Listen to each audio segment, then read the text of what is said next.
to the Metal Command Podcast. Greetings and welcome back to another edition of the Metal Command Podcast. Tony here with you. Always excited to see everybody out there today. And if you do want to support this program, please, by all means, hit that subscribe button. Hit that little bell to be notified anytime I do post any kind of content. And if you follow the show on any other form of social media or streaming service, please give the show a like and a follow there. On today's program, I have a really fun interview with Mr. David Reece, of course, brand new Bangalore Choir album, which just came out on Brave Words Records. This album is absolutely fantastic, and I was able to have him on the show and talk about it. This is, of course, the album itself, the album cover. It's called Rapid Fire Succession, On Target Part 2. Of course, you have the original debut album by Bangalore Choir called On Target, which to me is a classic, one of the best albums to come out in the early 90s. And talking to David, of course, is always a lot of fun. For those of you that have not followed the show, there is another interview with myself and David, and I will put that in the show notes. We cover a lot of his musical career. We talk about his last solo album, which was, of course, in the Albums of the Year list for the Metal Command show, and he talks a lot about his time in Accept. So I will put that in the show notes. But in the meantime, here is the brand new interview I just did with David Reece. Right here. Check it out. Welcome, everybody, back to the Metal Command Podcast. Tony here with you. And, of course, today's guest, his last solo album was in the top albums of the year list for this program. He also sang in Accept for one album. And, of course, is a brand new, really awesome comeback album for Bangalore Choir, the band that, in my opinion, I think fits his voice and his vocal style the best. David Reece, it's great to have you here. This record, I'm just going to say flat out right now, is pretty awesome. Yeah, thank you, Tony. Good to see you again. And I agree.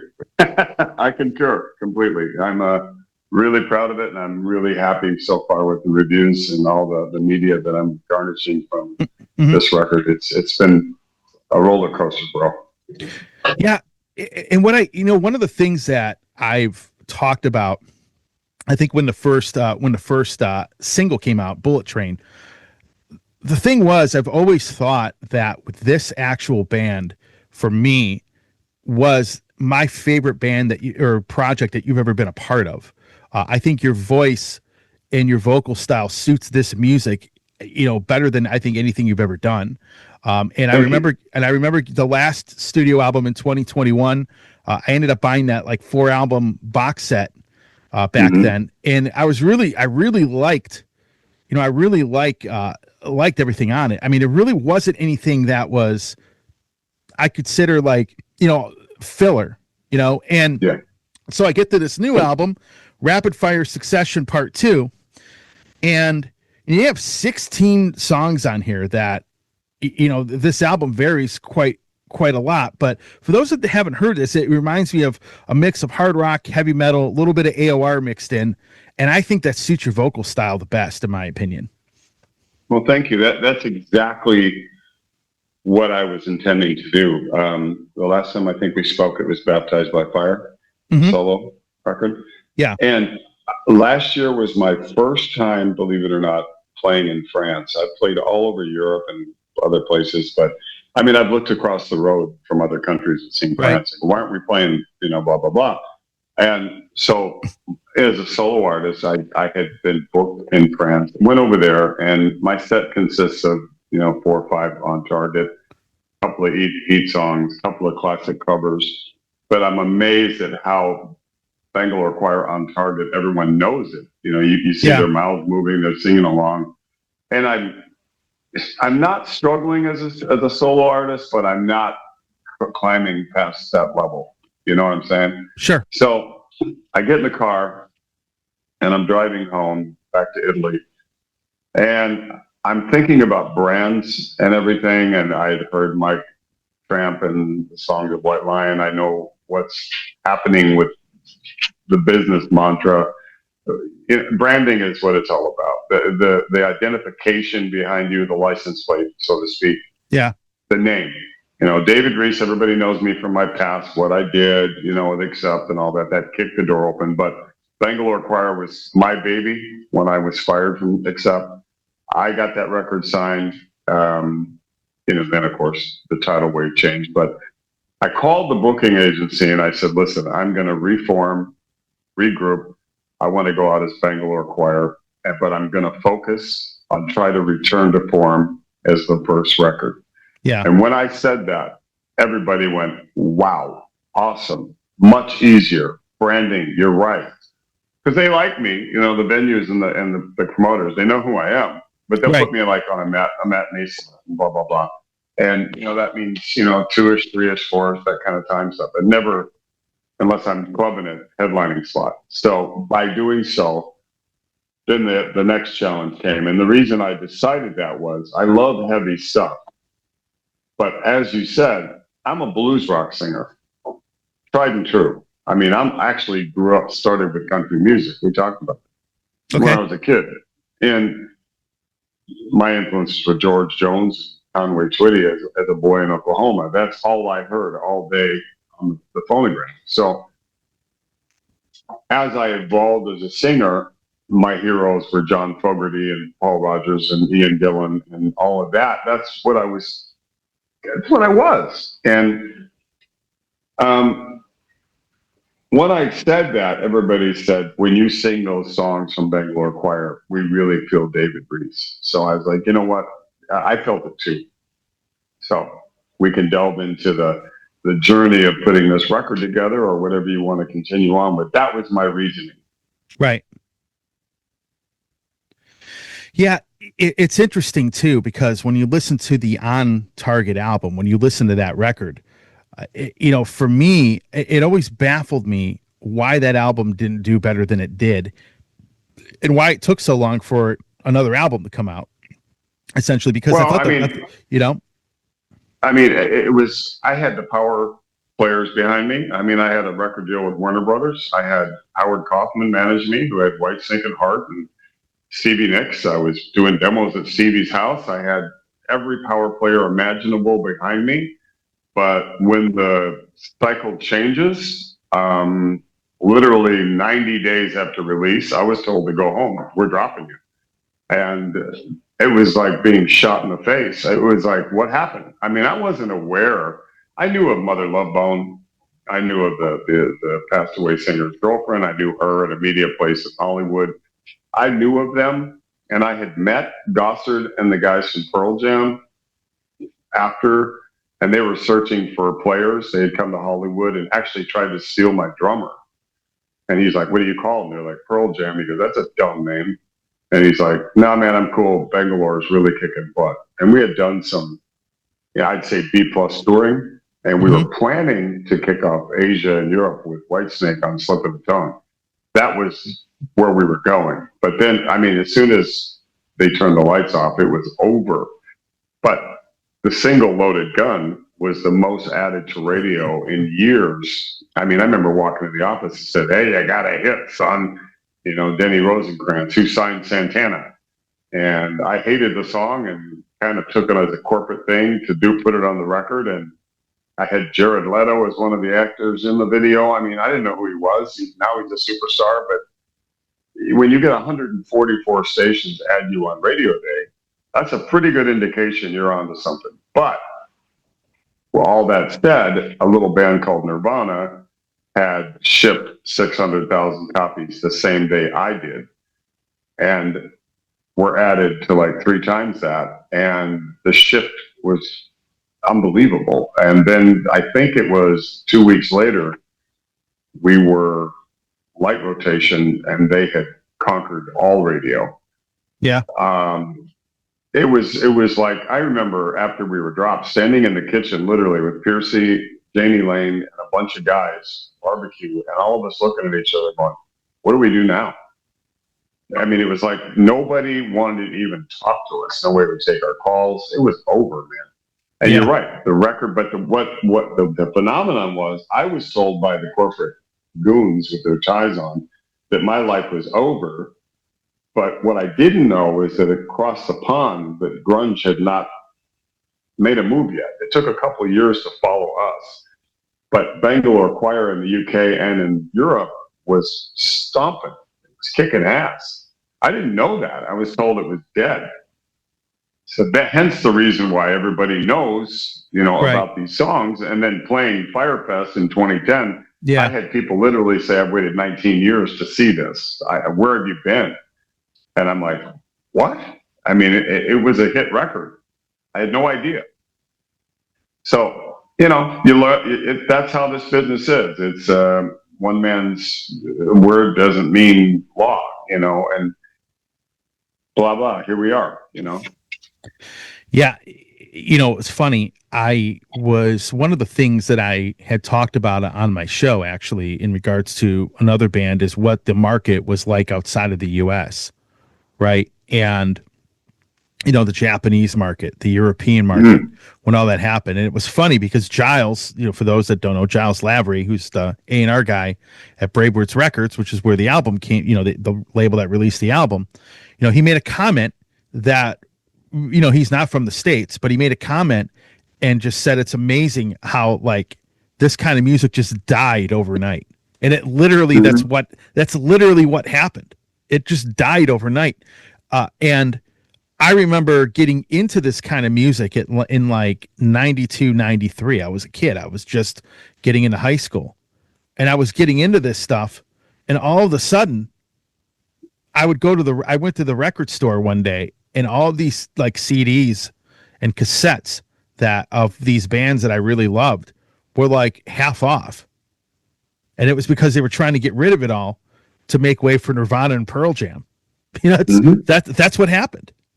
Well, the thing, the weird thing about the United States, and I firmly believe is here today, gone later today. It's a fashionable mentality about rock and roll or any kind of entertainment.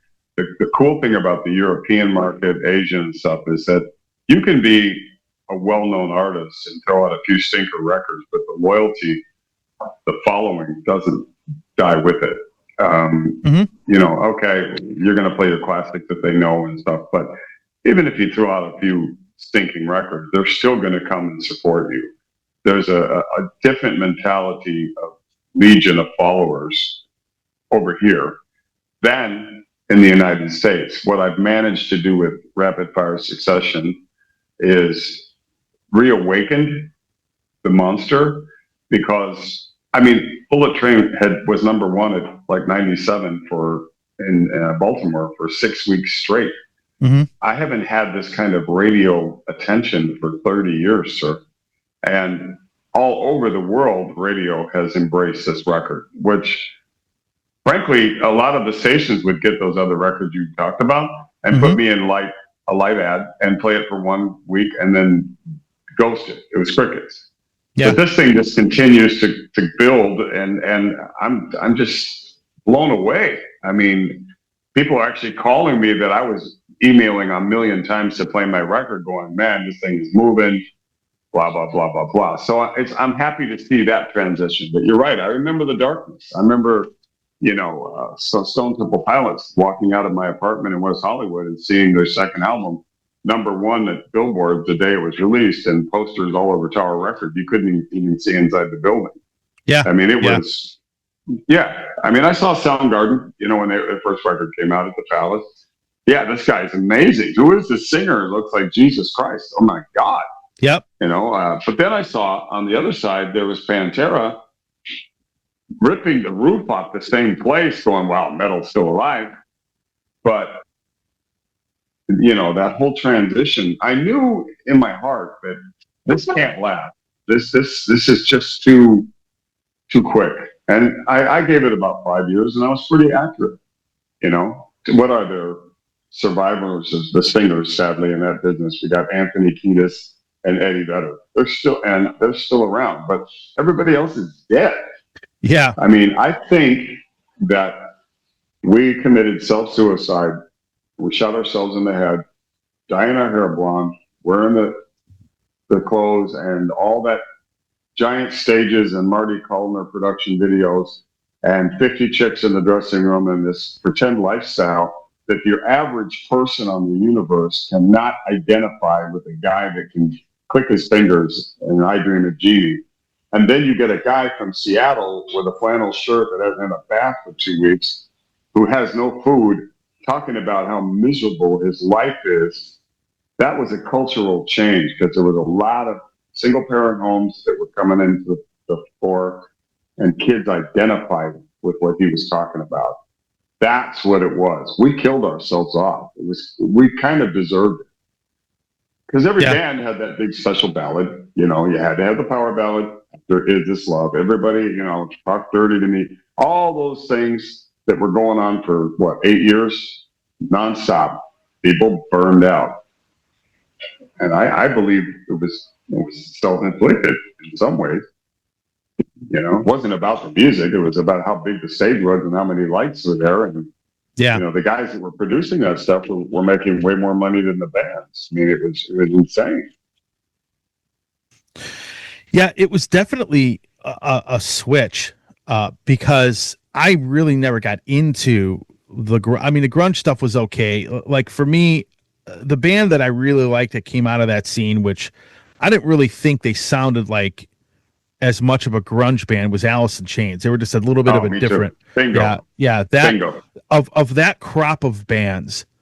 And it's very sad what happened to Lane Staley and, you know, what happened with him and him dying and everything like that. But I just remember hearing them, and there was so much more to their music. Jerry Cantrell's guitar playing, so much more to that stuff. And I always liked that. I actually still love that band. The other ones were, I mean, not a huge fan, but, you know, you're right about that change because, you know, I didn't have a single parent household, but I knew a lot of kids in high school that did.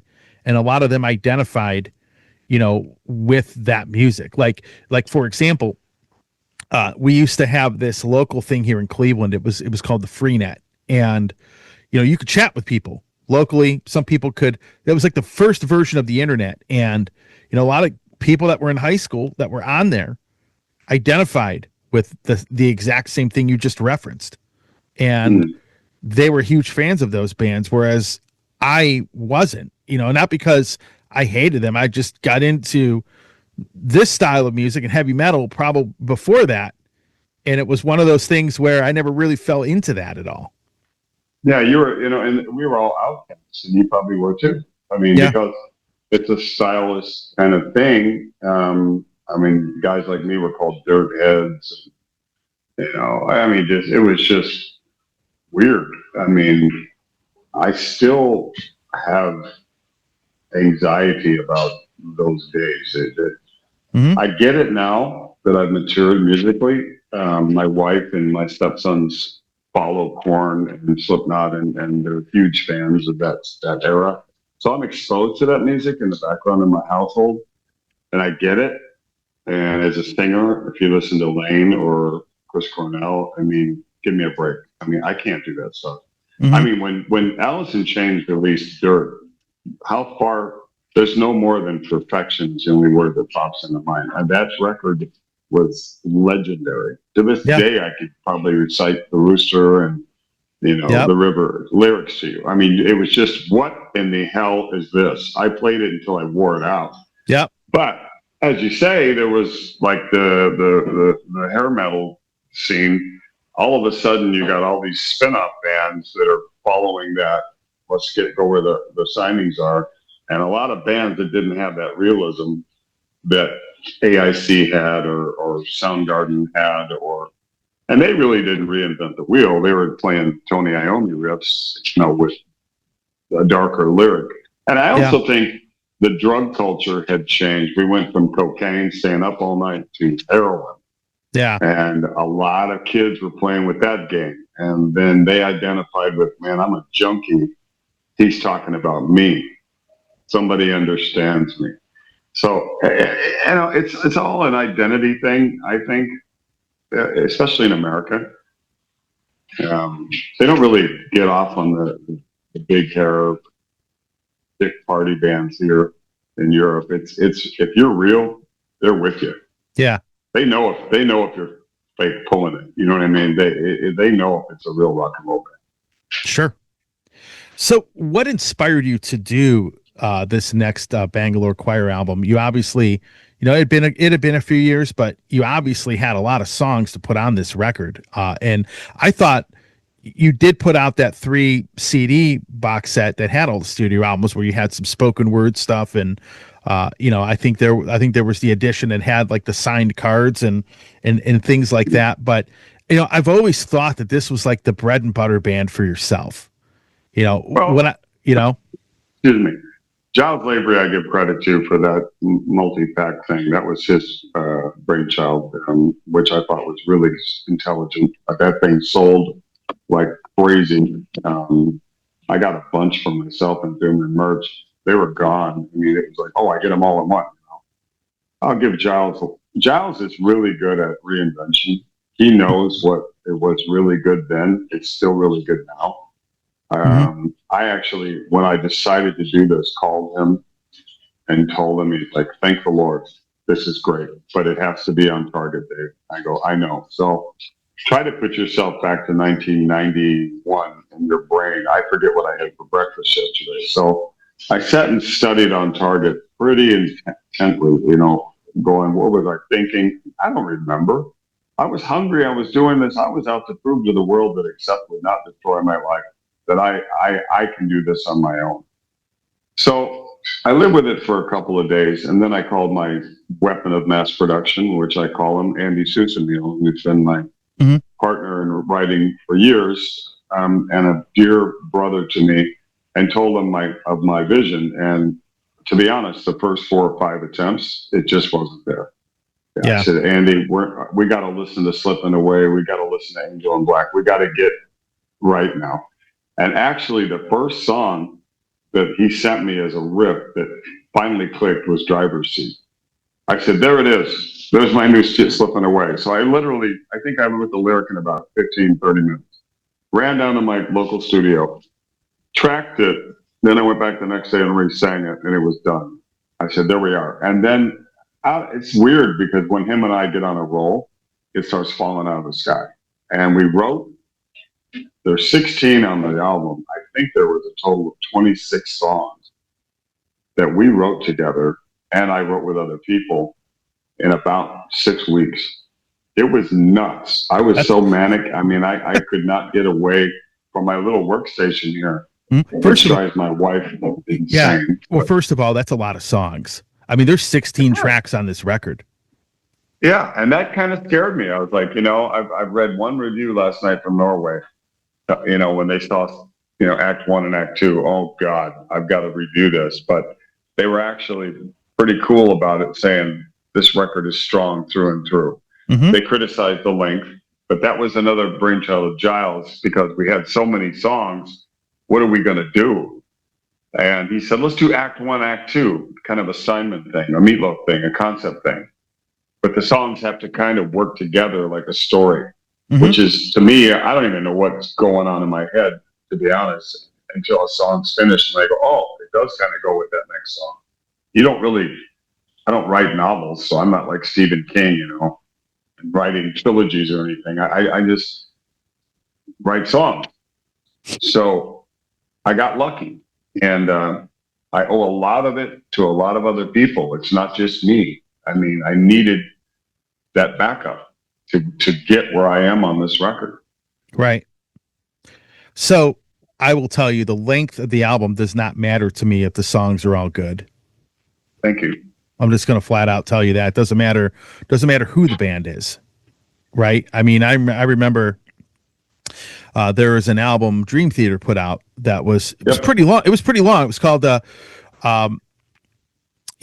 was pretty long, and the 6 Degrees of Inner Turbulence, 2 CDs.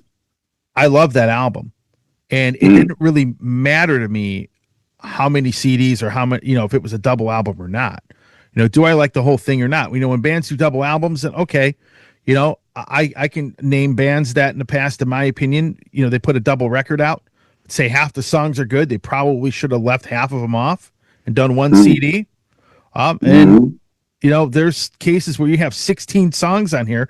And the thing that's interesting about this album, and the reason I bring that up, is you have 16 songs on here on one CD, and the songwriting formula, and this, you've been in the industry, there's always that formula that they always talk about of what makes a great track.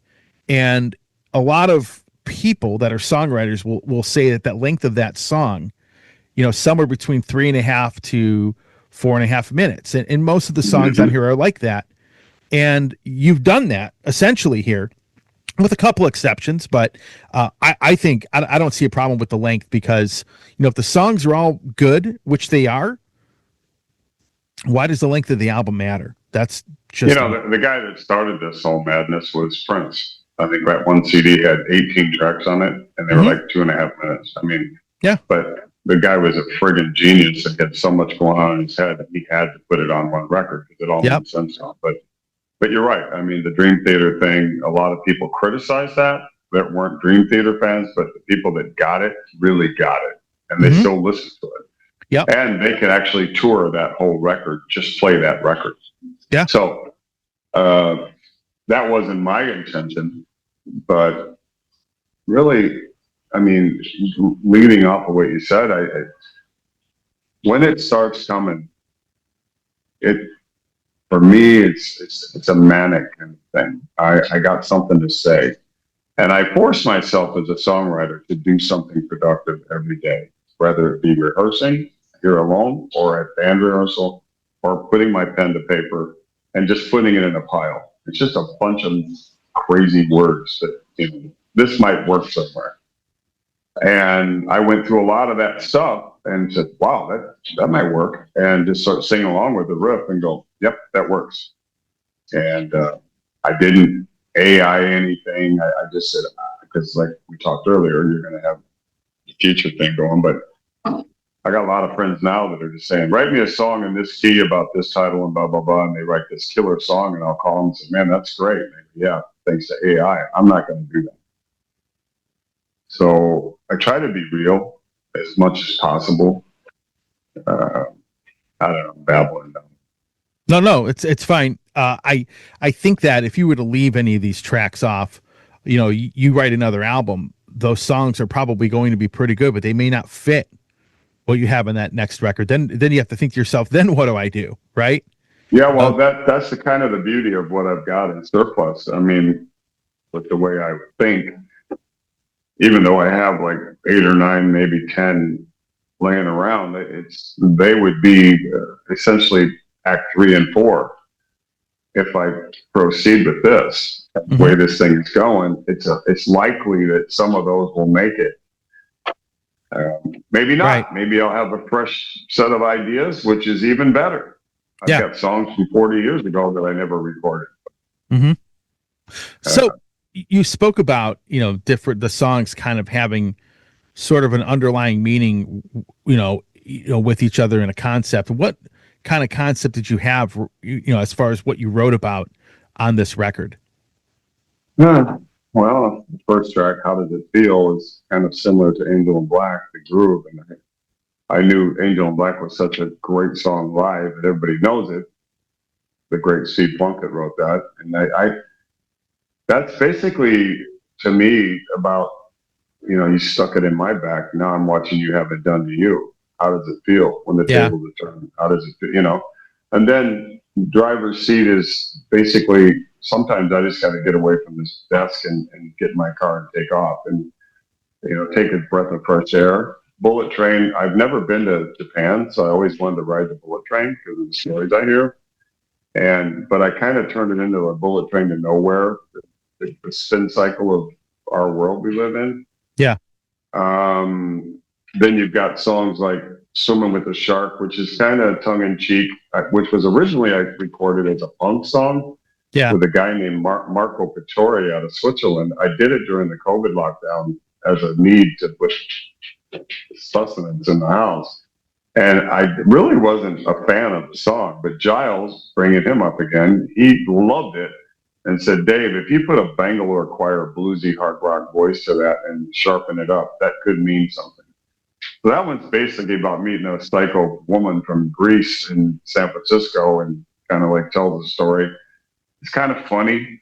I wanted to put a Steve Stevens kind of guitar thing in it, and Andy wasn't getting it. So Diego Pires, who plays guitar with me on my touring band, he kind of fixed that, and we made it different. So it was, ironically, that song originally was on radio all the time in Switzerland, and then we did this version, and countries like Germany and places like that are just loving it. So I was kind of not into it when it came out on the record, but now I get it. And then at the end of the record of Act One, there's the light, and that's kind of the story of my life. The kid in the bedroom with the curtain rod, looking in the mirror, pretending I'm so-and-so, and dreaming about the business, then getting there. You know, one line is, I see 1,000 faces I pretend to know. The key no longer unlocks the open door. And then at the end of the song, it basically says, you know, after in the chorus says, the light has died on the stage tonight. No longer I pretend. And then at the end it says, one horse town, I'm no legend, blah, blah, blah. But, you know, I was meant to be. I went back home. And that's what my career has been like. I've hit super highs and terrible lows. And yeah, that's kind of the theme of what I'm all about. I'm not a baby, whoa lyricist. No. I loathe that kind of candy pop stuff. I think a lyric has to have something. Yeah. Yeah. And I don't know what that is. It's a story, but a lot of people identify with. It's funny. Every interview I do, some people say this really, I love this, and this one I really love, and then the next interview will be this one, or I love that one. Yeah. So there's something for everybody. Yeah, I think the whole baby thing, there are very few people that, for me, really pulled that off well. Like David Coverdale, I thought pulled that off well. But again, Whitesnake started off as a blues band, kind of went into the hard rock thing, but that was like his whole career were those types of songs. And then he kind of went back to the more bluesy stuff, you know, like in, you know, the early 2000s and up until now. Sadly, he just announced his retirement, but I thought he did a great job at that. But with him, it was more real because that's what he always sang about. I mean, it's, you know, from the late 70s on, you know, but most of these guys. Every song had love in it. Love Ain't No Stranger, Is This Love? I mean, the same title. You knew what you're getting into with Cub. I mean, and hats off to, you know, Sykes. I mean, he wrote Slide It In and the 87 record and demoed it all. I mean, he's a fabulous singer as well, but sadly he passed away. Yeah, and sadly he passed away too. I mean, we've lost Ace, we've lost Nick Ralph, it's just every day I wake up, I'm like, I don't even want to see who's gone. I mean, I got you, man. Yeah, I mean, I get it. You know, for me, so when I listen to this track, I'm looking at this album right now, songs that I related to, and I'll kind of throw these out there for you. Mending Fences, the last track in the album, was definitely one that really lyrically probably hit home with me more than the rest of the album. That's no disrespect to that, but I just like the lyrical concept of that, at least the way that I heard it. You know, obviously Driver's Seat is a great track. The single I thought Bullet Train was probably, you know, I can honestly tell you most of these labels and most of these bands, a lot of them picked the wrong singles off the album, but I think you guys really hit the nail on the head with that, with Bullet Train being the single. I mean, it was like the perfect single. Idea. Yeah. Perfect song to put out as a single. Yeah, and 97 Underground got that track. It went in at like number 10. Yeah. I mean, next week it was 5, and then the following week it was number 1. 6 weeks. Right. I mean, I was like, what? It worked. And then they said, where are we going to follow it up with? And I said, Driver's Seat. Yep. So, good choice. Very few times do bands get it right these days with the singles, but both of those singles were perfect because, like, when you listen to those two songs, they are so different from each other, yet they really give you a good idea of what this record is going to sound like. And that's when you're putting singles out, you have to take that into account. You got to get the first one to give the first impression, to draw people in, and then the second and the third and fourth, depending on if you do a third or a fourth, you want to give people another aspect of the record so they get an idea. Hey, this record's going to sound like this. I want to get this, and I think you did a great job. Hats off to you on that. Seriously, thank you. Because Bullet Train, it's like I heard you hear some of these bands put out these tracks, and then I get the album, and it's like, man, I wasn't optimistic about this album, but now this is I'll get the album and it'd be like the single's the worst track in the album, but I didn't have that. You didn't have that with this. Well, thank you. And again, credit goes to the guys that I wrote it with Andy. I mean, phenomenal talent, great guitarist, and he understands the Dave voice that you were talking about. Yeah. Where I shine, I guess, is for lack of a better word, where he's listening to what I'm saying on the phone and what I'm talking about, and he goes, give me a couple hours and he'll send me back this ridiculous idea, and I'll be like, that's it. And then Bullet Train pops into my head, and then that just rolls off your tongue, and then boom, you're off to the races. And yeah, I mean, tell me about some of your other favorites. I'm curious. I'd like to hear this. So Mending Fences, definitely. Bullet Train, definitely. Driver's Seat was definitely. How Does It Feel? Lyrically, I definitely related to that, because it's funny, when I was listening to that, I thought to myself, what I was thinking to myself is, when you know somebody in life is a scumbag and you tell people about it and then they don't listen to you, and then you watch them get screwed over by that person, and you're like, man, I tried telling them, that's kind of how I took that song when I heard it. But Sail On, I thought was a great track. I wrote that with Marcel Singer. I did actually, if I can interrupt you. I did a thing called Rock Party of the Year last January 31st and February 1st. And as a matter of fact, Les Vinks from Reece was on that show playing drums. And, I was a fan from years ago, and it was kind of cool to meet him. But the guitar player, there was like 5 singers and a bunch of guys from Golden Earring, which are from Holland. That's where it was. And all these like really famous people. And I was invited to sing. It was a 2-night thing, sold out. It was incredible. And the guitar player, Marcel Singer, I watched him each night. There was about 60 songs with Joe, and his fingers were flat, like somebody smashed him with a hammer, and bleeding. And I said, "Are you okay?" And he said, "I'm in my place, dude. I love this." But I said, I'd like to talk to you about writing some music. And he said, "Yeah, let me think." And he goes, "I got this track. What do you think about it?" I go, "That's pretty cool." And I just spun the lyric out, and I went to Mario Percadani's studio, who I wrote some songs with on this record, and played it for him. He goes, "That's a damn good song, Dave." And I said, "Yeah, let's make it better." And with his help and guidance, we brought what you've got. Yeah. Now, Mending Fences, it's funny you mentioned that, because that's one of my wife's favorites, and many other people say it. And that came about with my friendship with Freddie Durnberg from Axel Rudy Pell. He and I had played together a few times, and we'd always be in the dressing room with a little Casio, and he'd play Ray Charles riffs and stuff like that. And I just started jamming with him, and he'd say to me one day, he goes, "There's 2 singers that know what's going on with gospel rock guitar or piano." And I said, "Who?" And he goes, "You and Jolyn Turner. I can sit in a room and just free fall." And I went, "I'm going to call Ferdy. Tell him I'm looking for an Elton John gospel kind of piano thing. What do you got?" He goes, "I got 2 ideas for you, Reece." And he sent me 2, and I picked this one. And Mending Fences, being a redneck cowboy that spent a lot of time on the field with horses and cattle, that's something you do. You burn somebody and you want to fix it, mend the fence. You just go and say, "Hey, man, I'm sorry." You make amends. And it touched a lot of people. I think it's a great ending to that 16-song record. Yeah. Ferdy's, the band that I remember him from was a band called Rough Silk. If you remember them, I remember him from there. He's played with tons of people.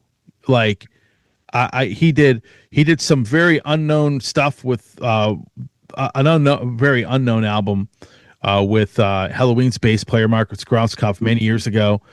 He was doing, he had the band Rough Silk was where I actually remember him from. But then you have a lot of the stuff that he's done with so many. I mean, he's done guests with so many people. Bobby Krieger from The Doors. Yeah. I mean, he knows the Manzura keyboard sound. I mean, he's a Doors fanatic, and he's got a collection of CDs, that guy. I don't know if you know this. It's like a museum in his basement. And we had bad flooding in Germany a couple of years ago, and guitars were floating. But he saved a lot of it. But the guy literally will play on your record and go buy it. I don't know how many thousand CDs that guy's got in guitars. And he plays trumpet, guitar, bass, keys, drums. He plays everything. He's played with, the list is endless what he's played on.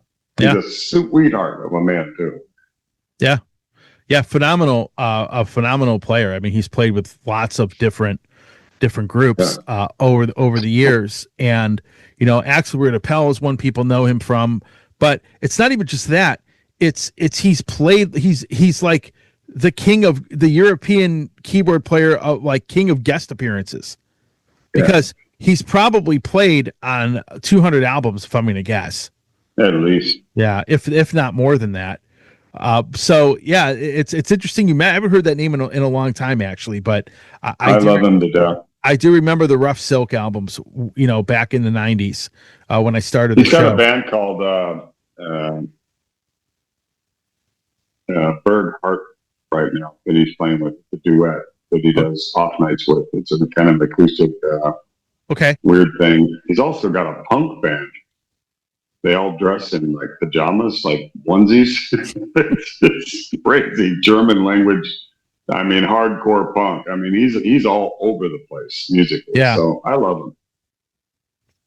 Yeah. So, but you definitely so far, I see this album getting a really, really great response here, and more than the solo album did. And I'm just curious, why do you think that is? I thought the solo album was very good.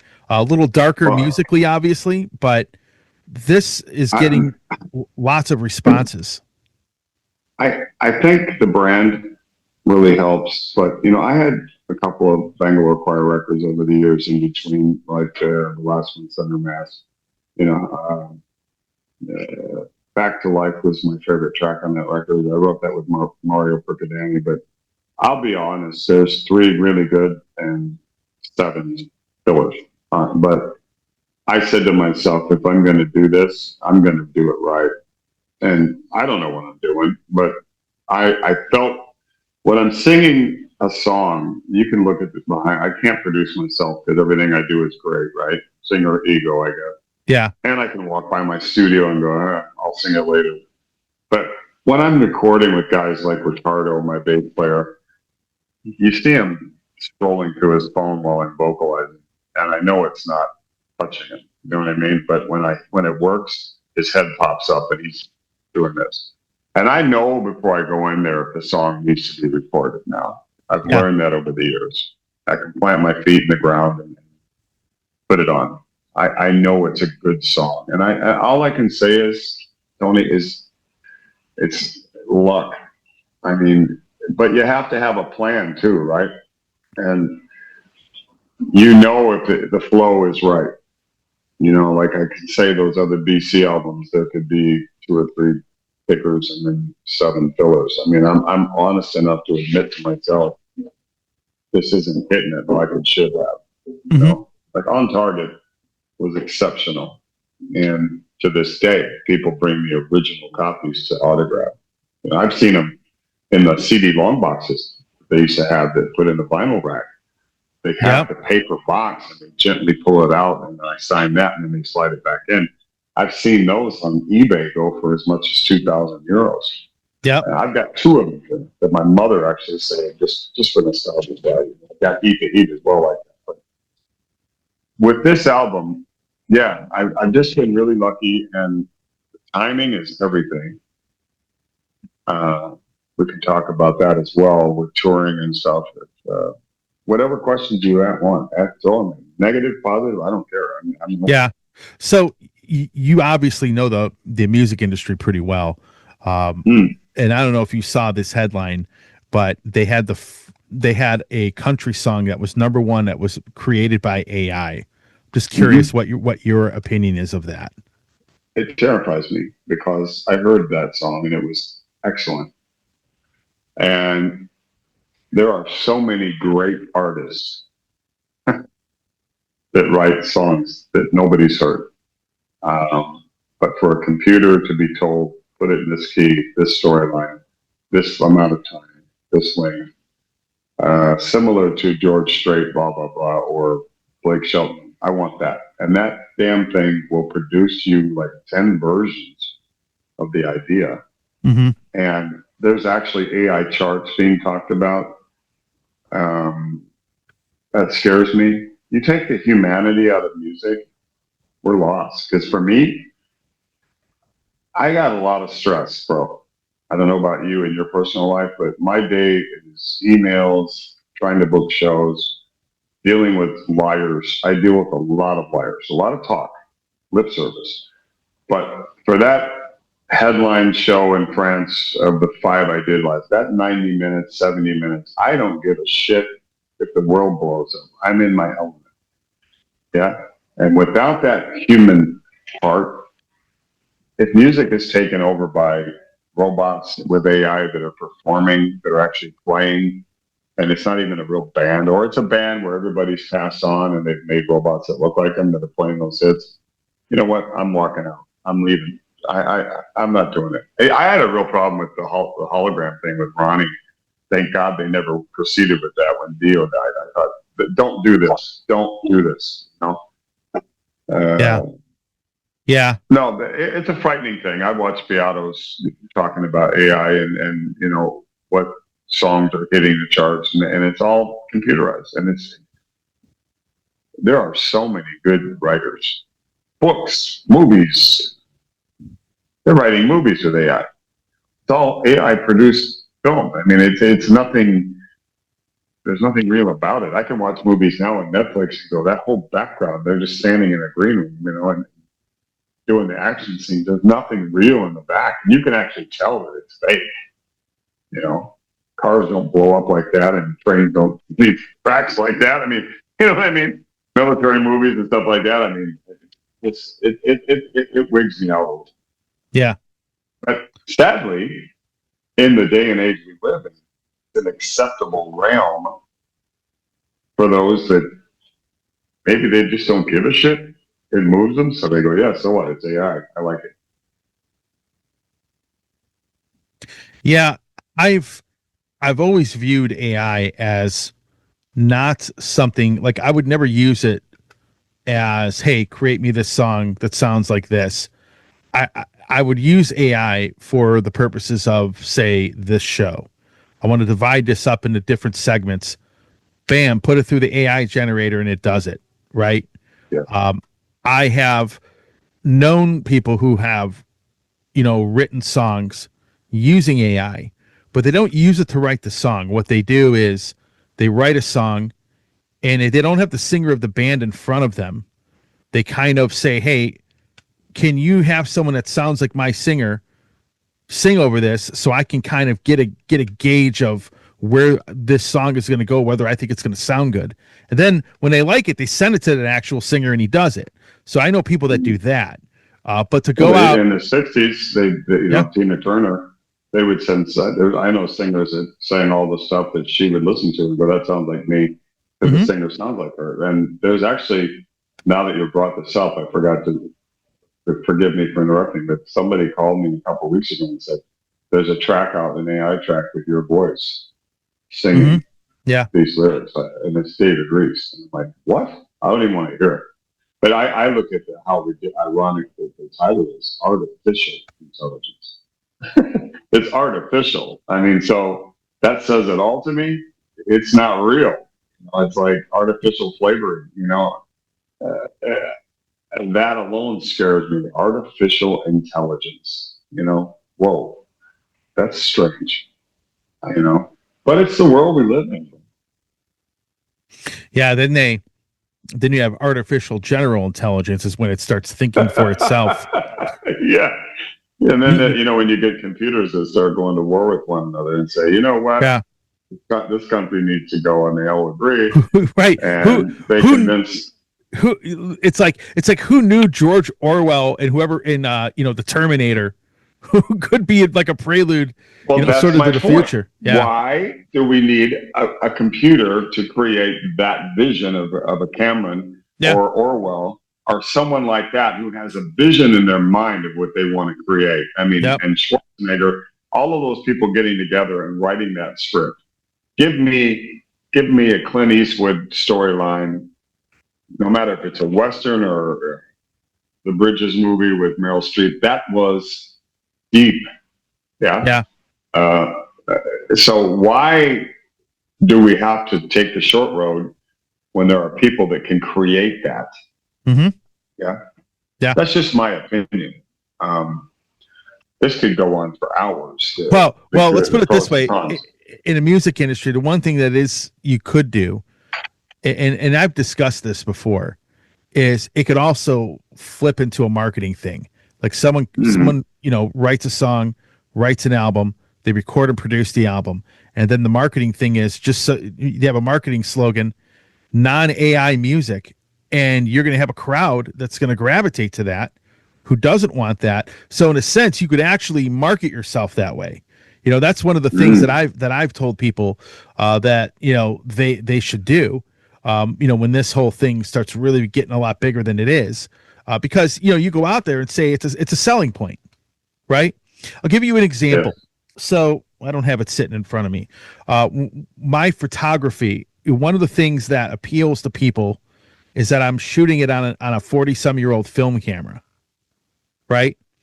And actually, at one point, that became a marketing thing for me, and it worked, right? So it's the same thing with like industry has changed. I mean, the biggest industry back in 1900, the two biggest industries were whaling and cleaning up poop in the streets.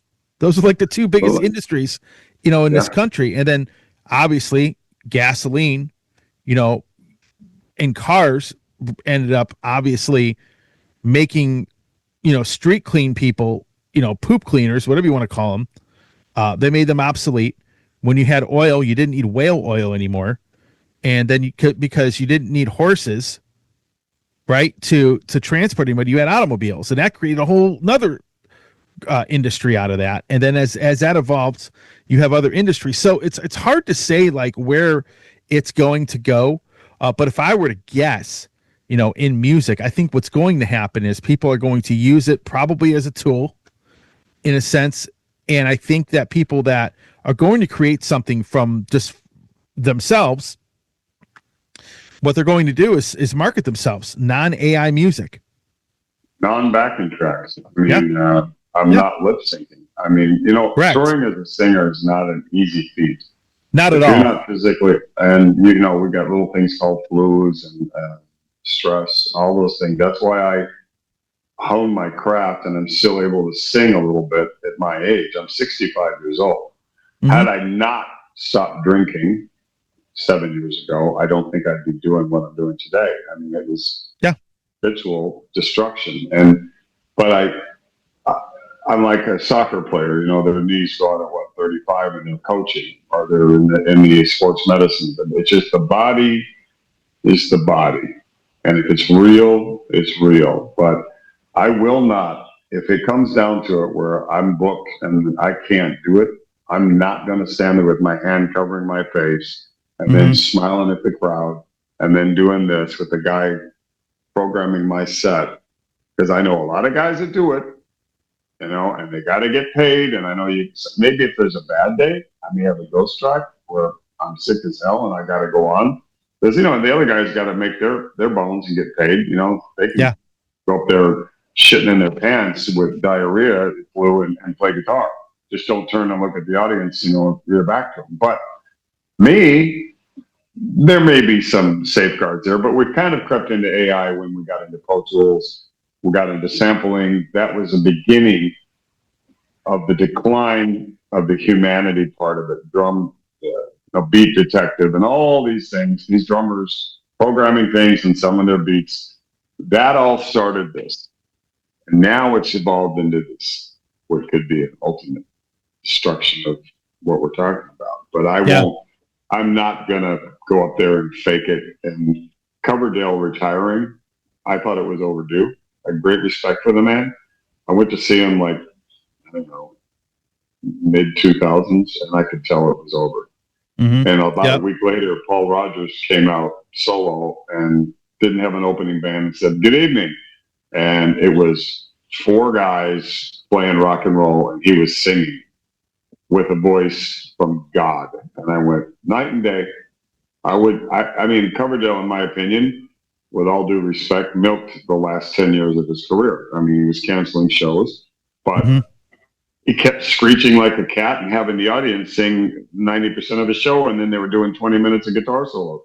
Yeah. I don't go to a rock concert for that. I want to go see a guy, even if he's bagging notes, put it on. Look at Mick Jagger.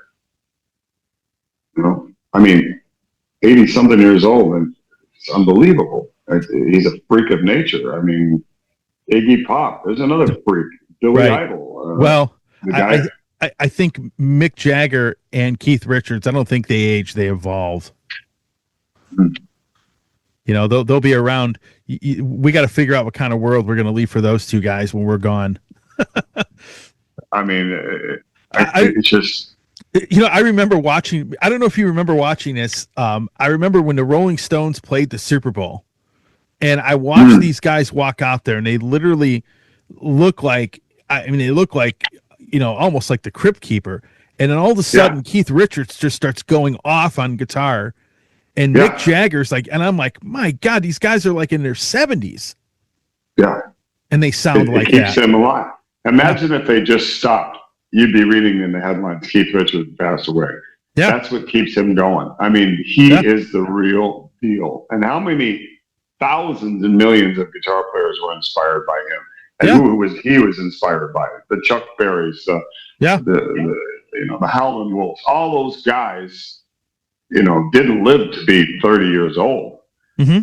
You know, excessive lifestyles, poor diets and everything, drug addiction. But all those guys that began that, the blues had a baby boy and they named it rock and roll. And then you've got the Stones, you got McCartney out there, who's my favorite Beatle, but let's be honest, his voice is not there like it was. But Sir Paul walks on stage and gets a standing ovation. It's like, there he is. Yeah. He's part of my life. You know, I mean, that man is why I'm doing this. I don't care if he's singing half what he did 30 years ago. I got to see Paul McCartney, which I haven't done yet, which is on my bucket list. Like every time I try to buy a ticket when he tours, they sell out in like less than 5 minutes. But I mean, I see the AI thing is detrimental. People, like you said, the marketing idea is fantastic. I may have to do that next year. Non-AI show, the real McCoy, real live music. Yeah. Do you want to see a real band play, or do you want to listen to a backing track? I'm telling you, that's smiling. Yeah, that's the marketing. That's the marketing slogan right there. Great idea. Yeah. So something you brought up that you've brought up multiple times in the interview here, actually, you've talked about, you know, a lot of these tracks on this album. You talked about collaborations as far as writing the songs, and I think that, you know, in the old days, I hate to say this, the old days, but like you always had bands that really did well, always collaborated with somebody. So like one of the more famous songwriters or guys that people would collaborate with would be like a Desmond Child, right? Mm-hmm. And you brought that up, that you had a lot of collaborations with a lot of different people. Do you feel that that's something that's been lost? Because I don't see as much of that now as you would have seen 40 years ago. I think it's lost out of a few reasons. One of them being, number one, financial. A lot of these hit writers, they expect quite a bit from you if they're going to collaborate. There just isn't the money. The industry is pretty much dead. So you find a lot of these guys who are pretty good players, but not good songwriters. You know, I'm an okay songwriter, at best. I still haven't written that song yet. That drives me absolutely nuts. It's there somewhere, but I think collaborating with other people, especially as a singer, as I said earlier, behind the glass, when that guy's recording me, he's looking in my eyes and feeling it. That I know that I wrote that song with. He's going, that's how I heard it to be sang. You're nailing it, Reece. Let's try just a twist here. Let's not punch in. Let's re-sing it again. Let's listen to the 3 times you ran through it. That's the best take. Some songs I get in one take on this record. I mean, it's the energy, like I'm Headed For. Mario and I had recorded Love and War one night. Then I recorded I Never Meant To, which happens to be one of my favorites, which I'm hoping will be a radio crossover on like Sirius or something like that. It was written about my daughters after a terrible divorce and missing my kids and the poison that happens in the family unit. But I had sang I Never Meant To, which when you do a ballad, it's pretty exhausting to really emotionally perform it the way you feel it. And after I finished that, he looked at me, he goes, let's do I'm Headed For. I said, my voice is trash, dude. He goes, perfect. Nail it. I said, I can't sing. He said, yes, you can. And I needed that coach. And I went in there and I'm Headed For. I did it in 1.5 takes. That happens to be one of my strongest songs on the record, and especially live. People are going cuckoo over that song. But I thought, man, I sound terrible. He goes, no, man, listen to it when it's blended. It's rock and roll. That's the bluesy, raspy, dirty Dave that people expect. Bingo. Did I answer your question? Yeah, absolutely. Yeah, like I said, and like I said, I think that, some bands, I know bands that have 5 guys that are great songwriters, but not every band has that. So like when you go back and listen to some of these hard rock albums, you'll look and see you had a couple guys in the band that were credited, but then you have an outside guy that would come in, a couple outside people that would come in and co-write the song. And I think the first BC album, I mean, I got Steve Plunkett came in, the record company directed. Then I'm the bass player from Styx. I just lost his name for some reason. He's been in Styx for 30 years. Loaded Gun. I absolutely hated the song, but I listened to it and the record company said, that's a hit song. Sing it. Give it Dave. And then doing the dance, my personal assistant manager said, Bon Jovi's down at AM Records doing the Young Guns soundtrack. Him and Aldo, he's trying to rebuild Aldo Nova's career because Aldo was so instrumental in Bon Jovi's first record. Go down there and hang out with those guys. They say they got a couple of tracks. And I'm like, cool, I get to meet John Bon Jovi. Not really thinking clearly. Walked in, John looked like he was deaf because he was working so hard. And that was a huge record, Blaze of Glory and all that was on it. And they presented, it was called Dance of the Dead originally. I said, I hear Queen in that. And, Extreme was kind of happening at that time. And I said, I could put something to that. And they go, take it. Can't hurt to have a Bon Jovi Aldo Nova track in it, right? Publicity-wise. Yeah. So, there's a lot to talk about in the media. I see you got a Bon Jovi song in here. Well, yeah, I mean, why not? But Diane Warren, Desmond, all of those people were the hot topic, especially like the late 80s, early 90s. Diane wrote some amazing songs for Heart, Alone, great songs, fitted perfectly for Heart. And, bands run out of gas, too, even if they didn't have outside writers. I mean, let's face it. I mean, I Want to Know What Love Is. I mean, how many people could write that kind of song 100 times in their life? Mick Jones. I mean, you run out of gas. Journey, they had a run that's unbelievable for 10 years. But then, in my opinion, they're kind of a nostalgic act just playing those songs. And all their new material, and then a band like Steely Dan. God, are you kidding me? I mean, you listen to each record and you look at the people on the album, and every song has a different musician. Fagan would say, Purdy's perfect for drums for this. No, we need Steve Gadd on that track. We need Pecoro on this. Yeah. And they would record for 7 years before they released a record. They had the luxury of doing that. But what they came out with using Michael McDonald and all those guys, Skunk Baxter and all these people, that's not stupid. You know, that's making the song, giving the song what it needs, that injection. But you have to have those two guys sitting behind the board that have written it going, nah, I hear it how it should be. Yeah. No, they did it on their own. Yeah, I mean, I get it. Like I said, I think it's something that's been lost. I've had this discussion with a few people. So we'll get to the last couple questions here. Before we end the interview off, but I have to say that the Brave Words Records thing, I think, has worked out really well for you. It always seems like there's a different.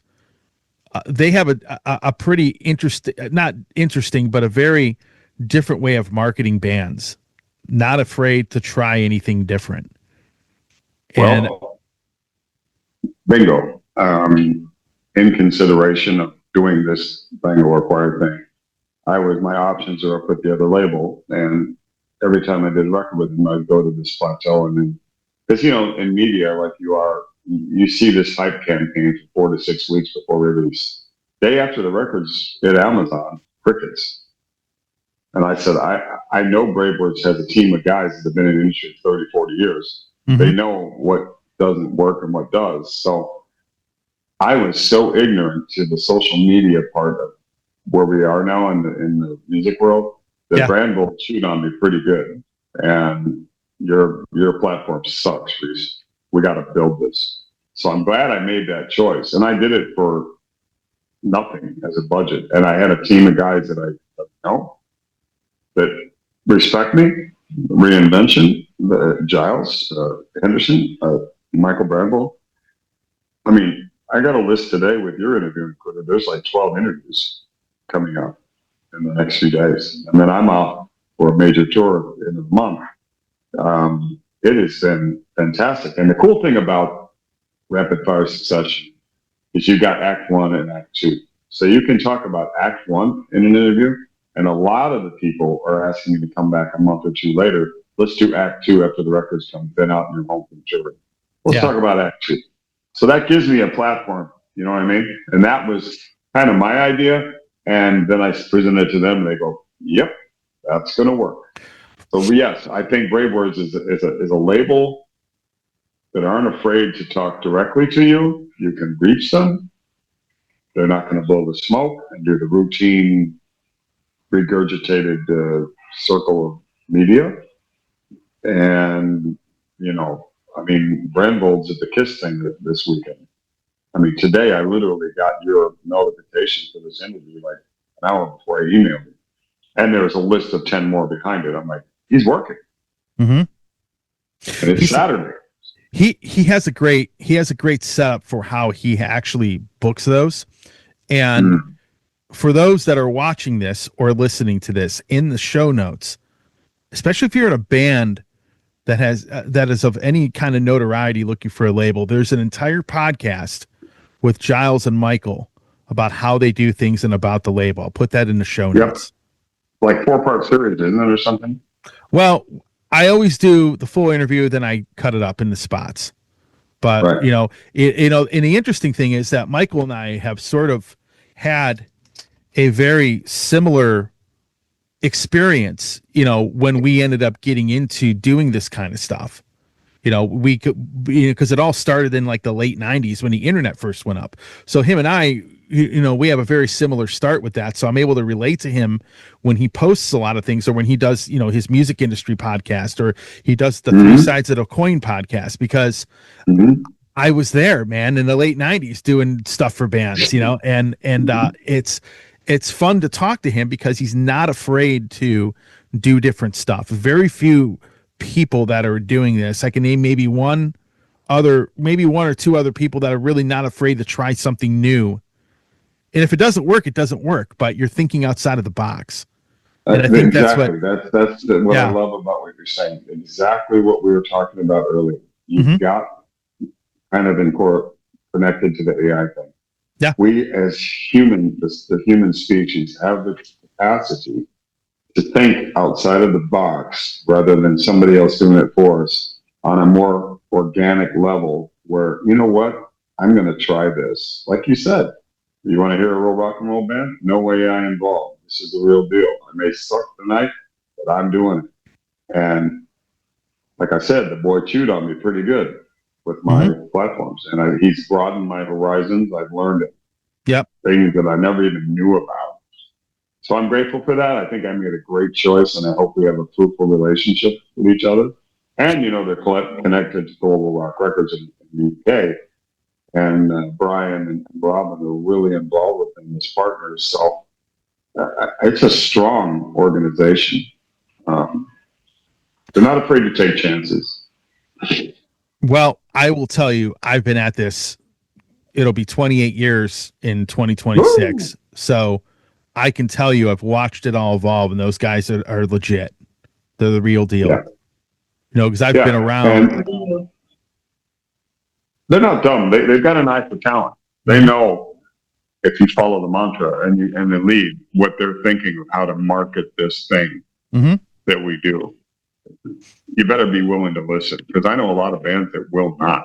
And that's why they're sitting at home and nobody's calling. Well, and it's funny you mentioned that, because we talked about that. I don't know if you watched that, but we actually talk about, so we talk about bands that won't listen, you know, and, you know, what's interesting is that the bands that listen, that actually pay attention and are willing to be open-minded about things, they're the ones that are being successful. I have a few bands. I'm not going to mention any of their names, but they'll listen to me when I tell them something. Or if I see something that is successful, I'll tell them and be like, okay, we'll do more of that. And that's what happens. And I think the bands that are going to listen to the people that are willing to think outside of the box, I think are the ones that are going to do well. You know, they don't have this arrogance about them where they think they're too big for this, or they just don't want to do that. I can tell you, bro, I know bands from the 80s that I've toured with that are asking for the $15,000 a night and more per show. And it's so unrealistic. And they get furious of the offers that are coming across the table. And they're putting 3-band packages together of all my level notoriety to fill in the rooms.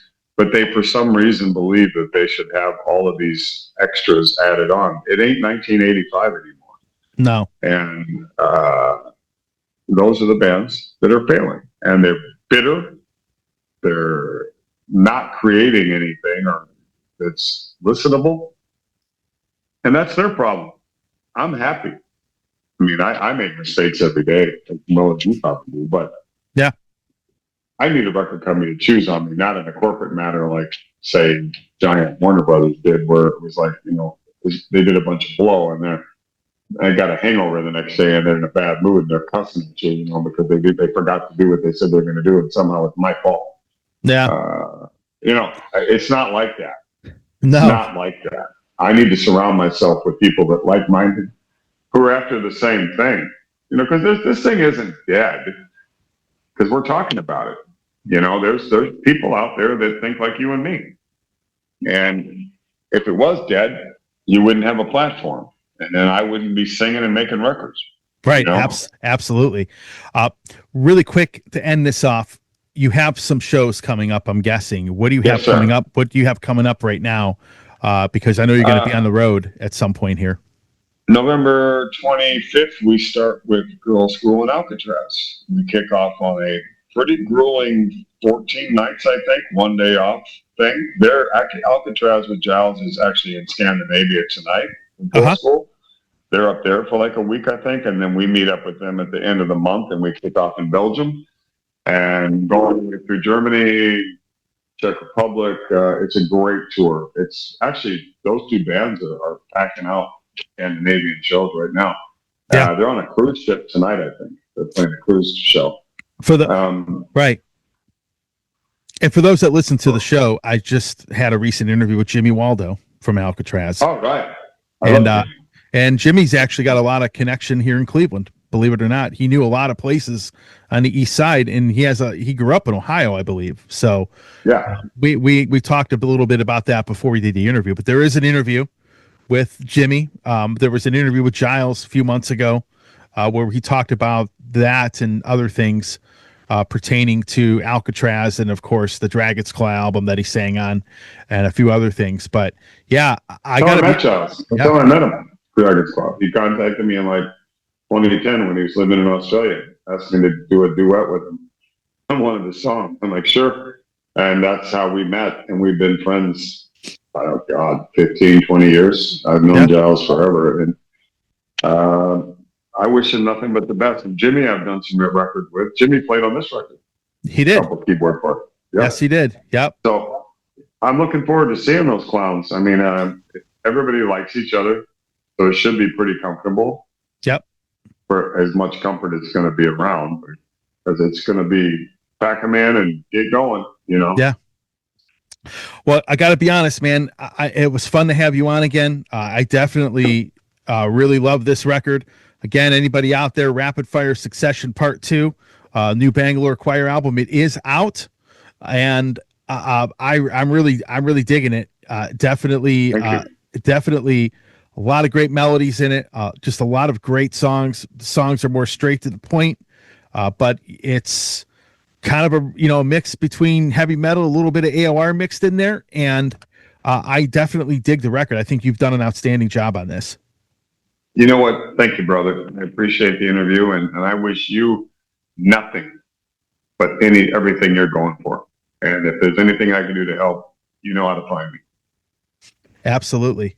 Hey, everybody. Tony here from the Metal Command podcast. Again, I appreciate your support. Since 1998, I have hosted this show in one form or another, starting off in radio and now in the podcast format. Again, thanks for watching. And if you like what you see and hear on this show, by all means, please hit the subscribe button, hit the little bell to be notified anytime I do post a video. And if you see this program on any other form of social media, please give me a follow there. Again, I always appreciate your support.